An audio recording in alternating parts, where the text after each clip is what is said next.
there and start us off with a prayer.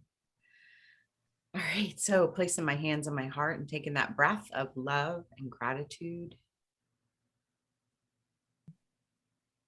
Grateful for this time to come together to be the two or more gathered in the name and the nature of love.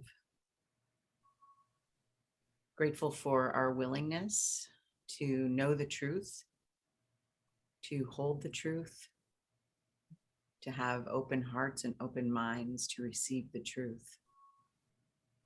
We're grateful for all of our earthly and heavenly helpers. We ask that they surround and support us now, support the technology we get to use to come together, blessing everyone here, all those who may listen later, blessing our time together, allowing us to have a clear conversation, loving conversation. And we're grateful that we can share the benefits and the blessings that we receive and the love that we are with everyone because we're one with them. In grace and gratitude, we let it be. And so it is. Amen. Amen. So we're starting in the section that I read last week. Chapter 24, section 4, specialness versus sinlessness. And I think today I will start us with paragraph 4. Earlier I said, consider not the means by which salvation is attained, nor how to reach it. But do consider and consider well whether it is your wish that you might see your brother sinless. To specialness, the answer must be no. A sinless brother is its enemy, while sin, if it were possible, would be its friend. Your brother's sin would justify itself and give it meaning that the truth denies. All that is real proclaims his sinlessness. All that is false proclaims his sins as real. If he is sinful, then is your reality not real, but just a dream of specialness that lasts an instant, crumbling into dust. And basically what I got from this is, first of all, that we don't have to know how to see our brothers or how to see ourselves as sinless. We don't have to know how. And just asking Holy Spirit to help us to heal our minds and see our brothers and sisters and ourselves as sinless. So that's what I gathered from that paragraph, and that's what I'm starting us with. So would like to expand or share what they got.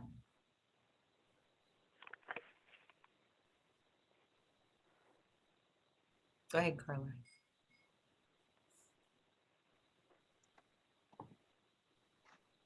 Well, I think several lines to that. Maybe I'll start with the very first line. Specialness is a lack of trust in anyone except yourself. I don't know if it's accept yourself. It's just thinking that I know, but it's trust. I mean, we don't know what anything, I don't know what anything is for, let alone what it is.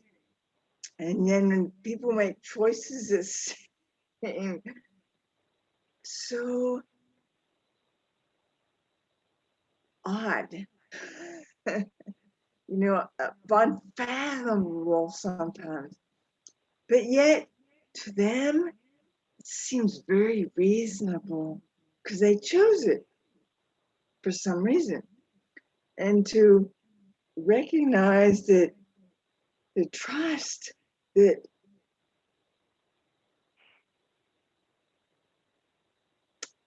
whatever they choose,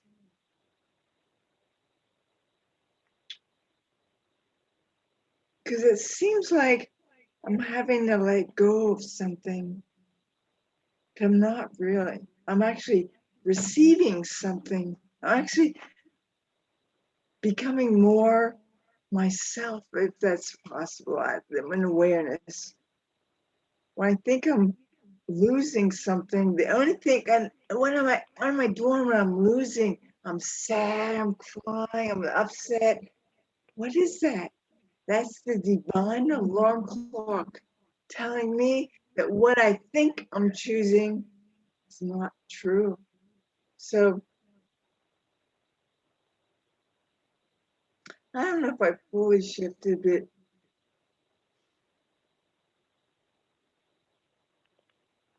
I'm letting go, not of someone, because it's not possible to let go of love, because love is what we are. That's what we do. That's what everyone wants. Whether they're blowing up someone or, they're all trying to reach love somehow, but whether they do it the most optimal way or not. But I've realized that when I think I'm letting go, I think I'm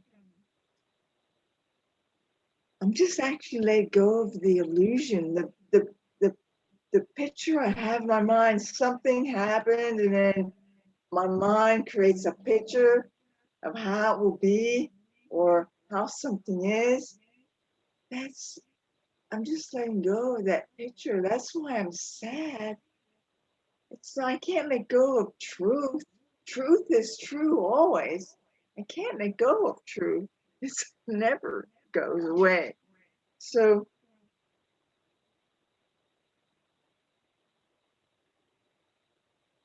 I'm going to make a declaration right now. I declare that there's nothing, absolutely nothing, going to stop me from aligning fully with my true self, the I am. Nothing I choose, nothing I think is true, nothing I feel is going to block me from that. I already declared that when I didn't realize in a session, I go, I am not leaving this body's life until I master my mind. And I'm like, what's that? What the hell does that mean? But the truth is, I don't have to figure that out. Every experience I ever had since then has brought me to that. It's bringing me to that place. I'm not there yet. That's where I am. So ego, I need do nothing except allow the truth that's shown to me in every experience to be visible, not with my eyes, but with my heart.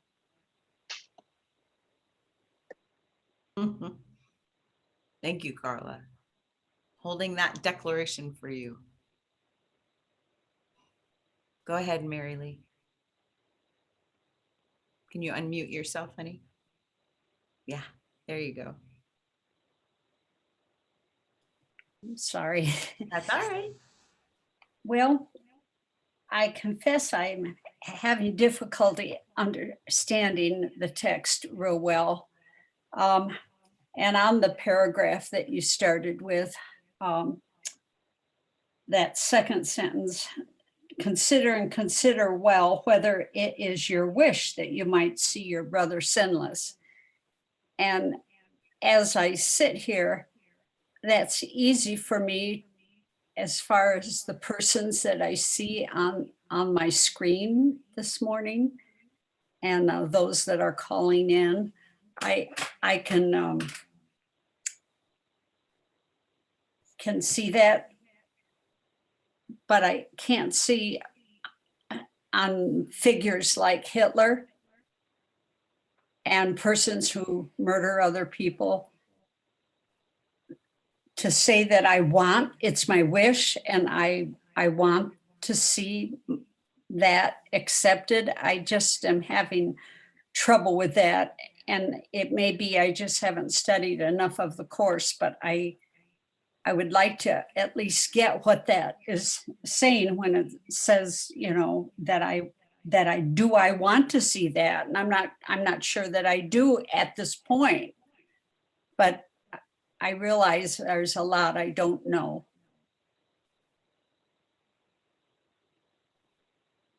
Thank you for your honesty, Mary Lee. Yeah, and go ahead, Ted.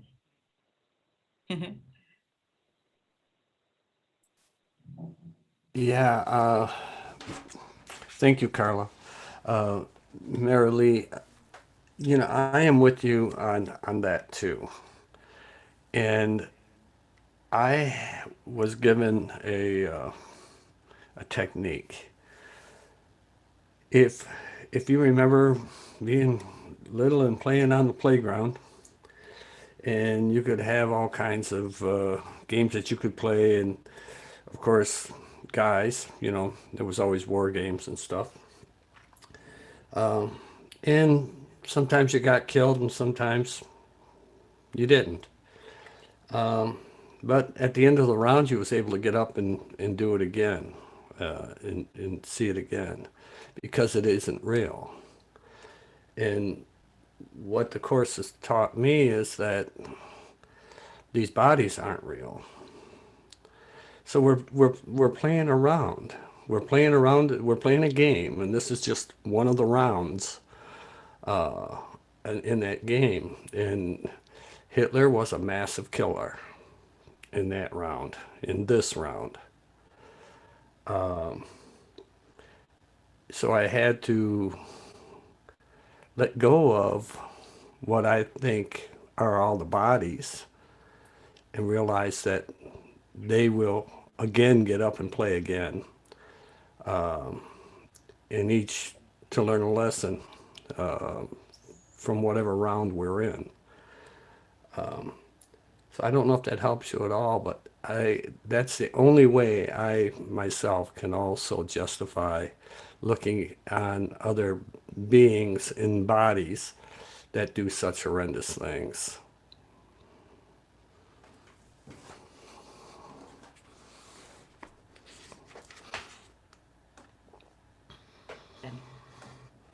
Kathleen.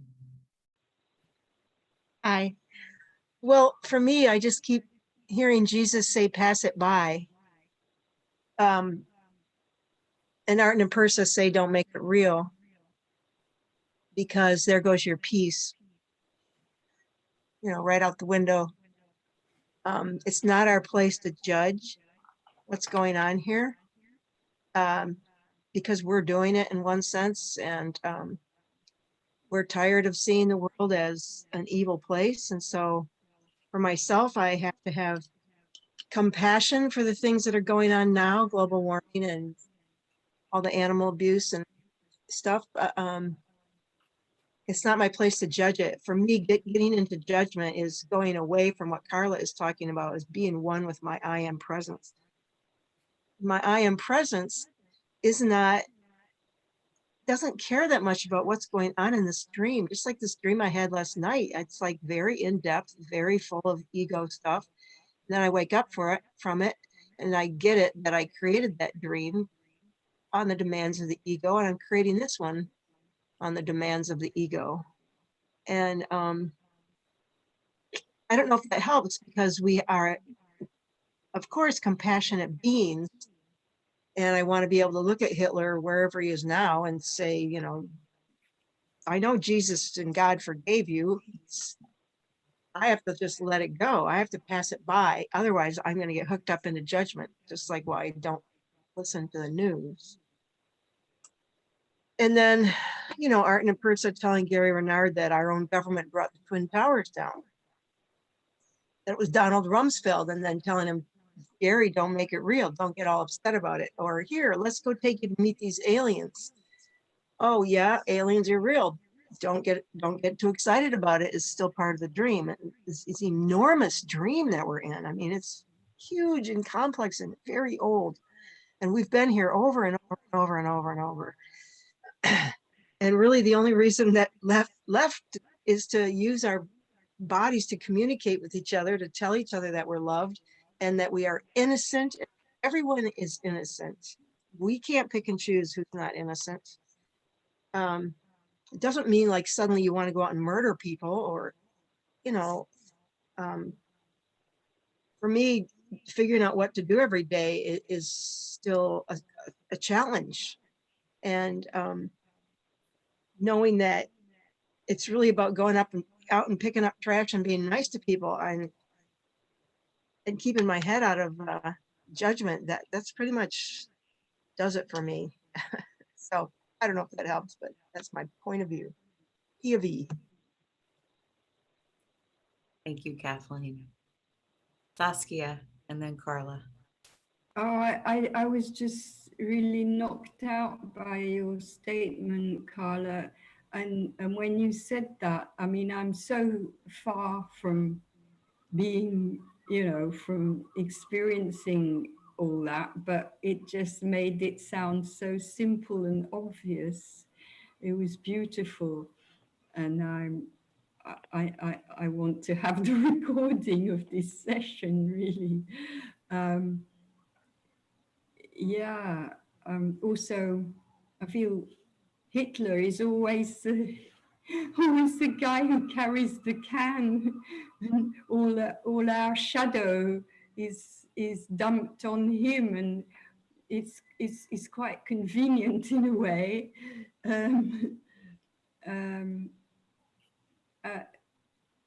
The only way I can look at Hitler and feel, I can feel okay when I think that he's just playing a role in our scenario. I mean, if he were rounding me up as a Jew, I might not feel so detached. But meanwhile, anyway. Yeah, thank you, Carla. That was really inspiring, really beautiful.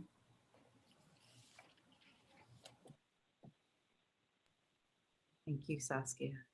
Go ahead, Carla. Thank you, Saskia. It doesn't mean anything about me it means about you. That's why it touches me.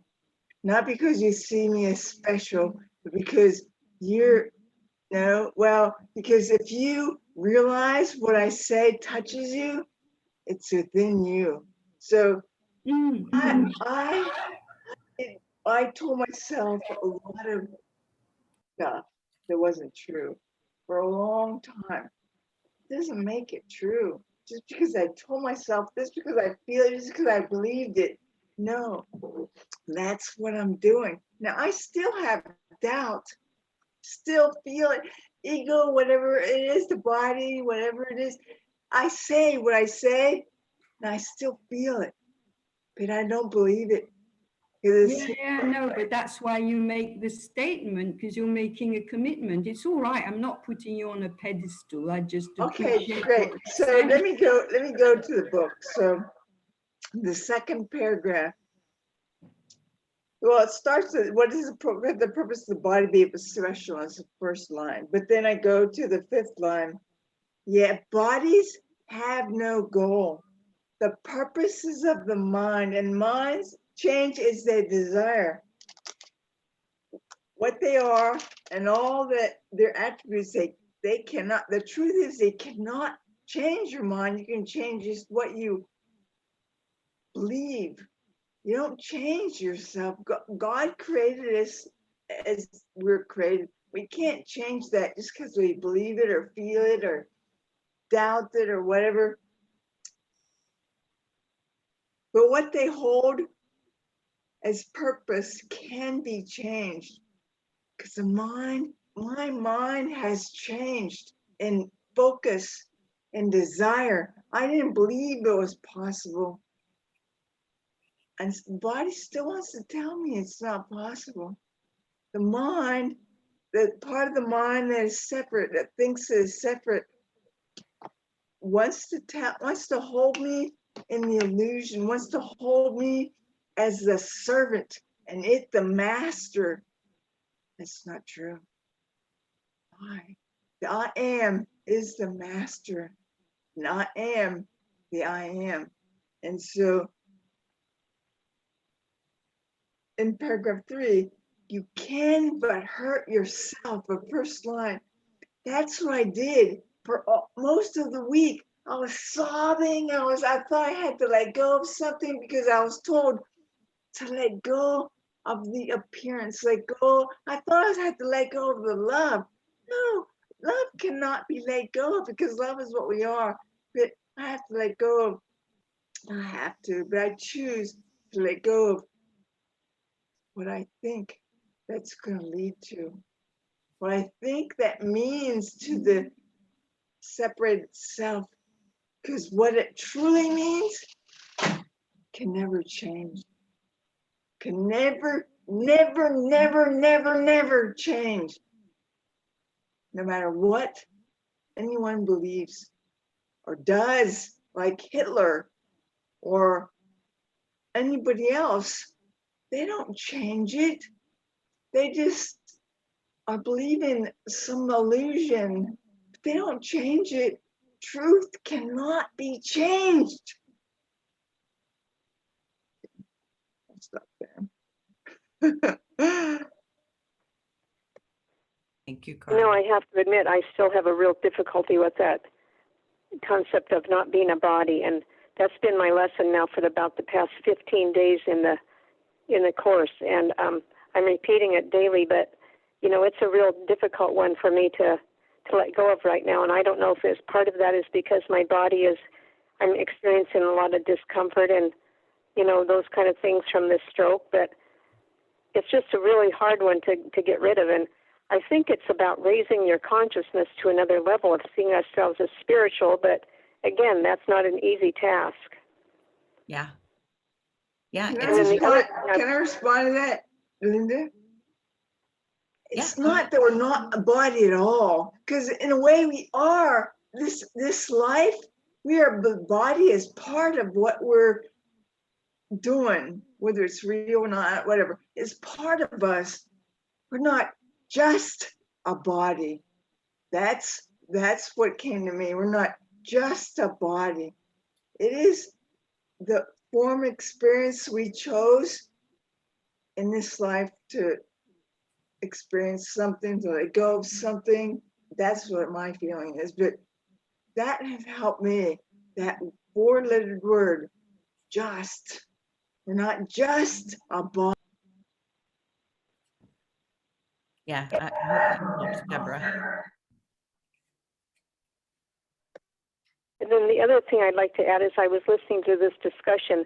I can't help but feel that underlying these ideas of this, you know, feeling of how to think about Hitler or whatever is some kind of an idea that there needs to be some form of punishment or maybe not punishment, but justification or reciprocity or something like, and we don't know whose job it is to do that. I mean, it's like, you know, being angry at somebody or something over something. I mean, we think we're going to get even with them by being angry about it. I don't know how to put this, and I haven't worked it out in my mind yet, but I think somewhere underlying this discussion is that same kind of concept. Yes. Yes, because if we are judging anyone, including Hitler, as being wrong or bad and needing to be punished, we're holding that on to ourselves. And so we're punishing ourselves and judging ourselves as wrong and bad because we're one.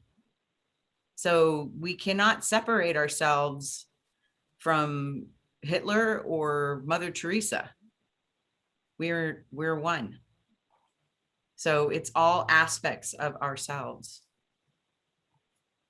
And God doesn't judge us. He loves us all the same. Thank you for bringing that forward, Deborah. Yes, you're welcome, Linda. Yeah, Grace, and then Saskia, and then Phil, and then Tamisha. there's so many things going around today. I don't know what to talk about first, but yeah. But I've been listening, Kathleen, as well to Gary Renard and Artem Piercer. And it's very interesting, the stuff they say, but they do kind of open your minds to the fact that, well, in this lifetime, we could be Mother Teresa, but in one of our past lifetimes, and we've had apparently thousands of them, we were Hitler or Stalin. So as Artem says, be careful what you make real. Whatever we give our attention to in the world that we see around us, we're making that real. And that's not real. As Carla says, the only thing that's real is love.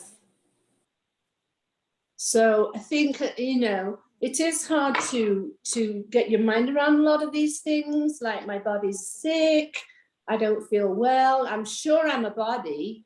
Well, we are a body, but not just a body. Our body's reflecting what's going on in our mind. Our mind is telling our bodies, you know, whatever it's showing us. Like I had a migraine today and I was asking Spirit, okay, thank you. You know, I'm open to learning what that is telling me about my mind today. And I didn't know what it was, but I did a quick Ho'oponopono. I'm sorry. Thank you. Please forgive me. I love you. And I just kept saying that to everybody I saw on the street, because I have no idea what's going on inside my mind sometimes. But my body's, that divine alarm clock is going off, and that's my clue. Just have a look and stop and remember what's real, and see if there's something that you're judging, or you need to do a better job at forgiving, or ask Spirit to show me. And true, I did have to take a pill, but I do feel better now.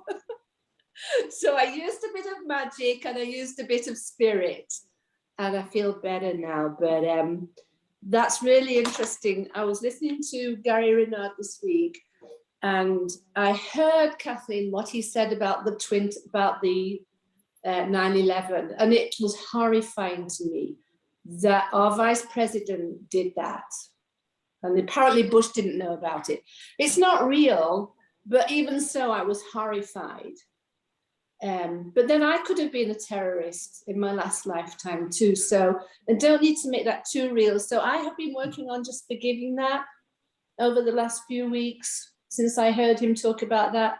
Just forgiving that, and it isn't real, but my mind's projecting it. So I'm sorry, please forgive me, and I love you, and thank you. Thank you, Grace. I'm glad you're feeling better. Thank you. A little bit of magic. All right, Saskia. I find the body thing insurmountable, and the only way I can deal with that at present is, and perhaps for a long time, is to put it aside and sort of try and, you know, try. How can I say? Decide to concentrate on other aspects and hope that the body thing will kind of one day slot into place. But I mean, I'm thinking there are people who've been studying the course for such a long time, presumably they still, you know, they haven't transcended the body yet. I don't know, but I'm thinking it doesn't happen from one day to the next. Anyway, that's what I tell myself. And I'd like to hear, you know, any comments about that. Yeah, Saskia, I feel that's a perfect way to continue on your journey to healing your mind Mm. and being tender and gentle with yourself instead of judging yourself for having this feeling that the body stuff is insurmountable. Yeah, because I felt I kind of excluded myself from the whole thing, you know, thinking, well, this is scary stuff. I can't do it, and I kind of gave up on the whole thing, you know, and just felt really threatened because I felt this is so far beyond me. I don't want to look at it because it's confronting me with failure. Well, that's how I was experiencing it. Yeah. And yeah, I kind of wiped myself out as a forward. um, yeah, I've used it against myself in a really big way. So yeah. Yeah, I'm glad you're letting yourself off the hook there, because it's just a more gentle, loving way to continue on your learning without having to continuously try and figure out with this one piece that I can't seem to get. Yeah, it's all the time thinking, well, I've got one foot in each camp, and you know, this is very uncomfortable and untenable, you know, or untenable. Yeah, Yeah. you're getting it. You are getting it. All right, Phil, and then Tamisha, and then Kathleen. Hi, thanks everyone. Thanks for your deep share. I really appreciate it. And where I am going to, or what stood out for me is in paragraph 3 or line 15. What you have given specialness has left you bankrupt and your treasure house barren and empty, with an open door inviting everything that would disturb your peace to enter and destroy. Mm-hmm. Earlier I said, consider not the means by which salvation is attained, nor how to reach it, but do consider, and consider well, whether it is your wish that you might see your brother sinless. Mm-hmm. And this really stood out for me, and I had this question for myself. What do I want to choose? Do I want to choose specialness, or do I want to choose sinlessness? And it is, the choice is more towards self. When I think made a mistake, I could choose specialness, that I am so terrible, or I could use the sinlessness. Which is easier, to choose the specialness or the sinlessness? Mm-hmm. And what is it that makes me to hold myself and my brother into specialness? And that specialness creates so much suffering and disconnection. And I think more deeper for me is when I choose to hold my brother in the specialness, I am holding myself also as a prisoner. And as I'm talking, the thought came to me, we have prison and we have prison guard, and both of them are prisoners. Neither of them is free, because the other one has to be there because we have put somebody in the prison. Same way, when I hold somebody with that specialness, oh, they did this to me, I am also holding myself equally there. And that is where my choices. Could I see myself and my brother as sinless?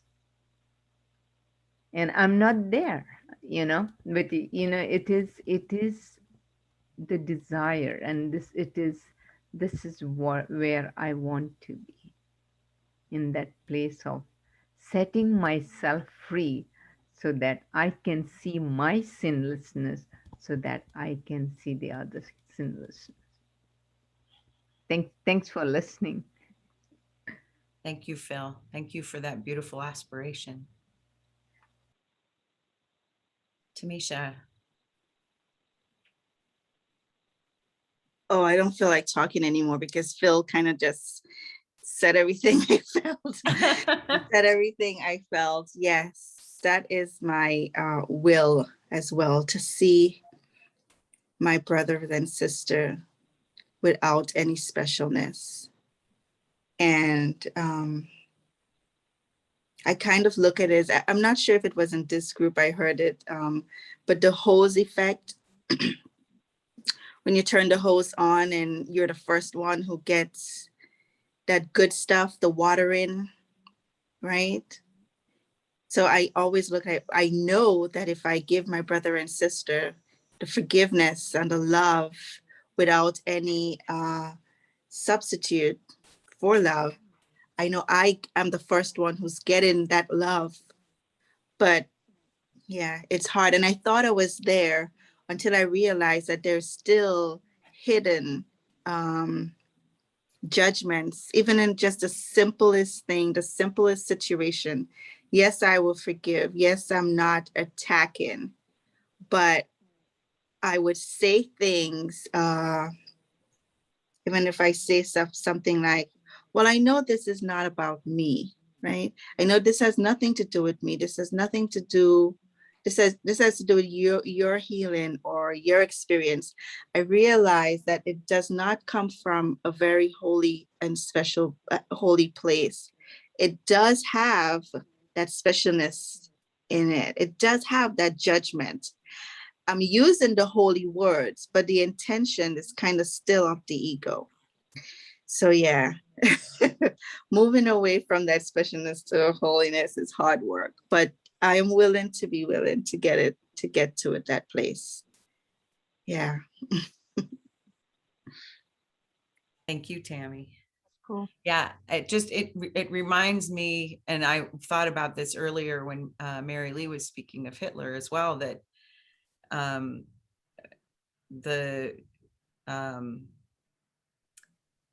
the speech that Dr. Martin Luther King Jr. gave about loving your enemies, and how it says in the course that one of the holiest places on earth is where a current hatred or previous hatred or past hatred becomes a current love.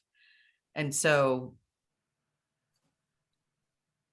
when we can find our way to forgive our brothers of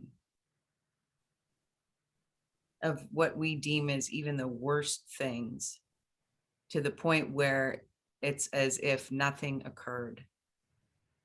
There was nothing bad that happened.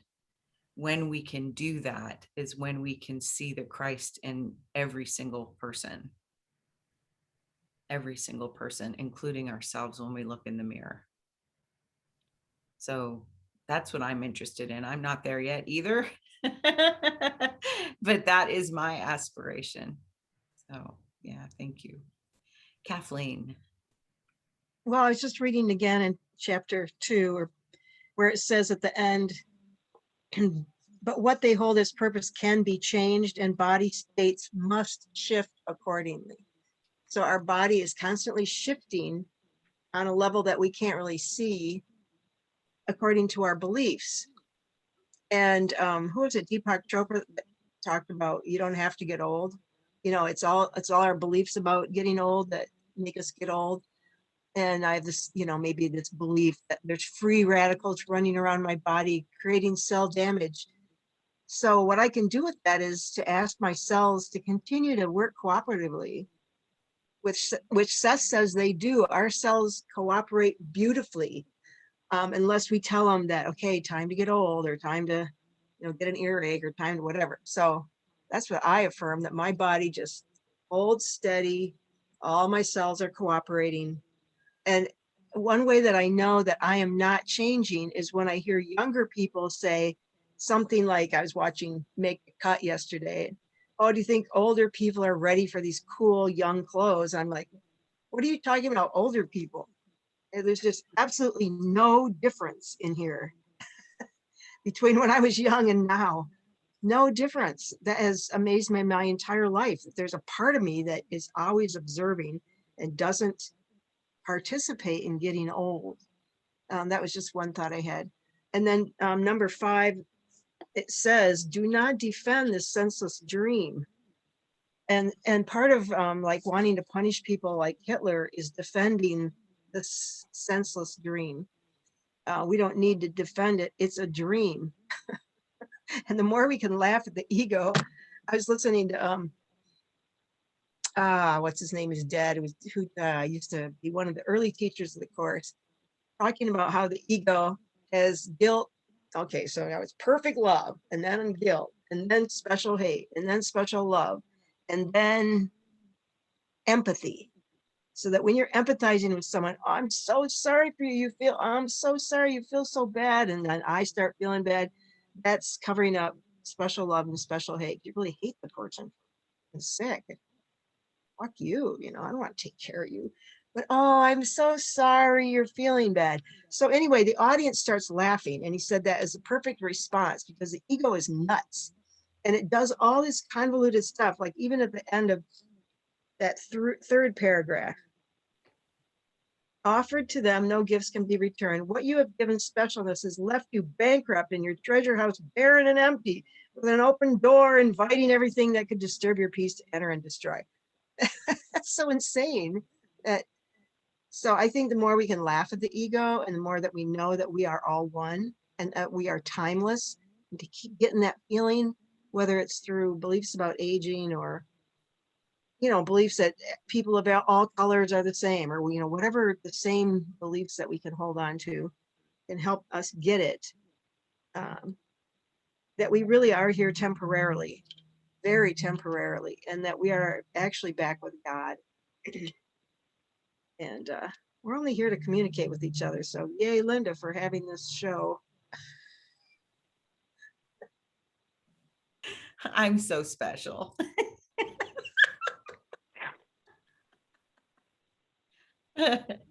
Thanks, Kathleen. Yep, I'm just here having a conversation with myself. Well, thank you for being special.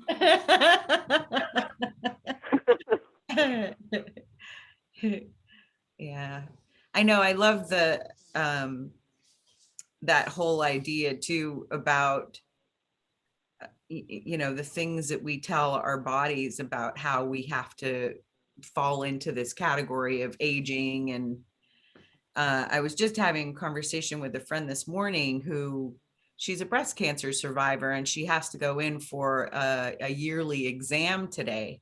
And she was talking about how it's so ridiculous because she feels so much anxiety build up in her body the days before she has to go for this appointment. She said, and she's very intuitive. She's a sound healer, and she's just this beautiful soul. And she says, I can feel within myself that there is nothing happening, but I have all of this anxiety building up because I have to go for this appointment to make sure that I'm not dying. And, it really does make you wonder about the system that we have set up that takes care of bodies.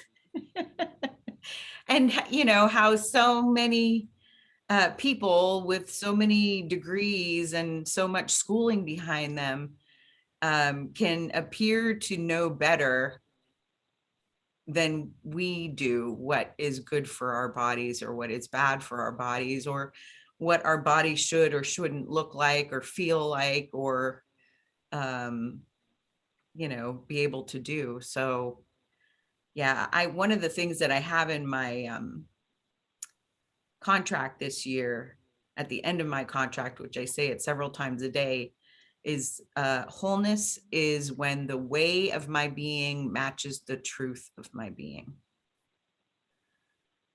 And so I just would like to align with that. I'm aligning with the truth of my being, and Holy Spirit knows how to get me there.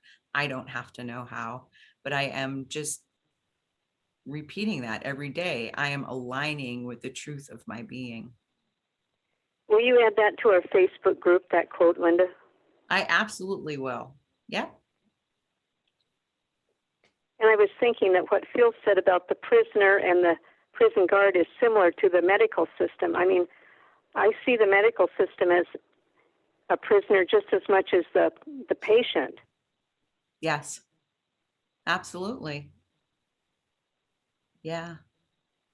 And the false idol is the almighty dollar. Yes, always.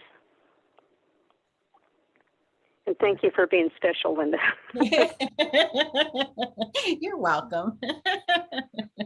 Thanks, Deborah. Carla. Oh, I forgot. I was just thinking, like, what was I gonna say? What was I gonna say? So I just allow. So I understand what they're saying by the word specialness. It really means that when you put someone higher or lower, then it's not, they're not one anymore. So we're all special. We're all the same. We're all something, and something amazing is when we start, the mind goes into the judging that this is that, this is that, this is that, this is that. So, and the way of mastery, it says that the ego consciousness is actually it doesn't say it's a program, but I think it's a program that was set, it was to be a servant of us while we navigate this world form. And now I remember what I was going to say, is that bodies are what, like a million years old. I mean, we've been programming the body. They don't just change normally. We've been programming it through fear, through doubt, and through stuff for a long time. So I've noticed, I know the truth that my body still is caught up, because it's kind of ego, really. It's still caught up in what it believes in, because all thought is shared. So whether it's mine or not, it's what I choose, how I choose to believe it. That's when it becomes mine. That's when I take it on by my belief, when it's something that I've noticed it's slowly shifting. It's slowly, it's much slowly, it's not a judgment, right? But it is shifting where when I go to the this is an example. For the first 12 years of my life, I had lots of cavities because I didn't take very good care of my teeth. And the dentist, to save money, my parents chose to use a dentist that never used Novocaine. So they would drill on my teeth and I would feel everything. So I still go to the dentist and they're very kind and gentle with me. Yet I still feel that tenseness when I go and before I go. And so when I do, what I'm learning to do is not judge it. It's there. This is my body is allowing life to flow through it. And somehow, maybe this is something coming up for you for a long time. But I just allow it, and love myself. I still go to the dentist and get my teeth cleaned and all that stuff, but I allow the feeling it's not bad or wrong until I say it is. We make the meaning. We're making the meaning of Hitler, of every experience of everything. And that's like lesson number 2, right? That we give everything the meaning. And I'm seeing it more clearly. Doesn't mean I judge that myself as bad. I just see it like Catherine says, the observer. Oh, I'm noticing how I feel. I didn't notice it for a long time, but I just didn't like the dentist. But now I'm realizing, oh yeah, it's still there. It's still my body. I allow it to come up for healing. However long it takes, I'm willing. I'm willing. I'm so beyond willing. I don't know if there's anything beyond willing, but that's it. Oh, thank you. You have a special willingness.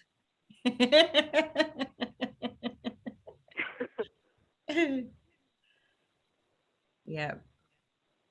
Robin. Oh, there's so many thoughts, and I'm right with all of you. As I go along, it's like, why is this taking so long? And yet I feel like it will, as long as I'm alive and in this body, I'm always going to be learning, and there's going to be stuff coming up for the light. When I notice where I'm growing to is the place of quietness. My aim is always peace. And so for me, those little steps of, oh, I've become aware that I'm not in peace, I'm miserable, and any of those other ideas. And it is in that pausing, it is in that staying calm or bringing myself back to calm. And whatever little thing I need to do, maybe I've got these steps, maybe I can skip over 1 or 2. But the aim is to get myself back into that quiet.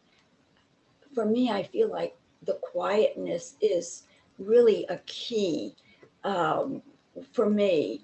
And when I'm going about my daily life, the meditation that I've been doing, and it has helped me stay calm. I want to carry that calmness and that peacefulness in the sitting down. And I usually use gratitude to help me get to the peace. So gratitude is a step that I can take while I'm sitting in meditation, and I can bring that with me if I remember. And there's this idea now. It's like, look, don't focus on Hitler anymore. Focus on the light. Hitler is not real or true. None of the thousands and billions of thoughts that keep coming at me, they have nothing to do with reality. And as quickly as I can just say, Rosalind says, you don't have to do a bypass. You notice the awareness that you're miserable, and you can go, oops, I'm miserable. Well, we don't want to do that, and just go forward with staying calm, knowing that the aim is to get to that quiet place that can open into stillness and open to that space where love is, because love is all there is. And I'm wanting to just go for the all there is part now. So I don't know, that's just, I'm always having to say, well, resting in God, which is my contract, that's the first thing up there. And I'm like, well, what do you really mean by that? And so for me, using gratitude, using forgiveness, there are these tools that really help me get into the realm of spirit while I'm walking in this physical form. So I'm just sharing that, and this idea of not focusing on the problems and getting out of the miserable thinking or the negative thoughts and beliefs, and turning on the light more quickly in our lives. And I was reading about the body in the Course, And this little sentence said, the body, you are not your body, and the body's not real, but this is the vehicle that we can use in between the spiritual realm and the form. And if you can align with your mind thinking good and happy thoughts, or what, just sweet, you can use this body that usually has been a big block to speak and be inspired. And so that was really helpful. It gave me a way to see, well, it feels real, but the realness is spirit. We all know that. And we are in this body, and we can use it. The body can say and do and think from inspiration if we stay calm and quiet and open up that space for spirit to come in and actually do something.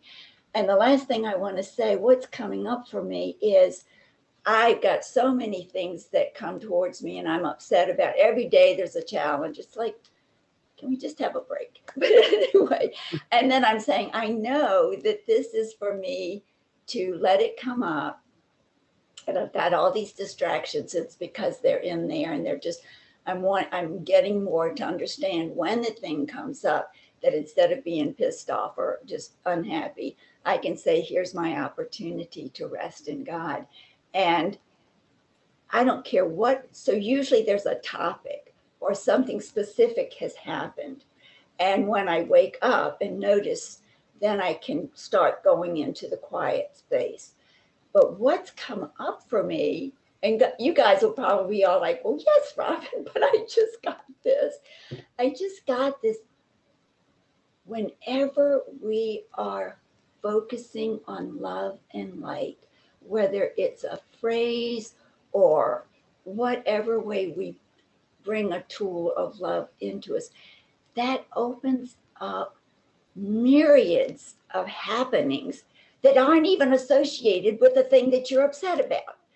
And the miracles happen around other stuff so this is really cool. So I just want to live in love all the time to see all this miraculous stuff. And I've just caught on to that. And I know that as long as I'm choosing to focus on love, that love is going to be there for me, and it will be gentle and kind.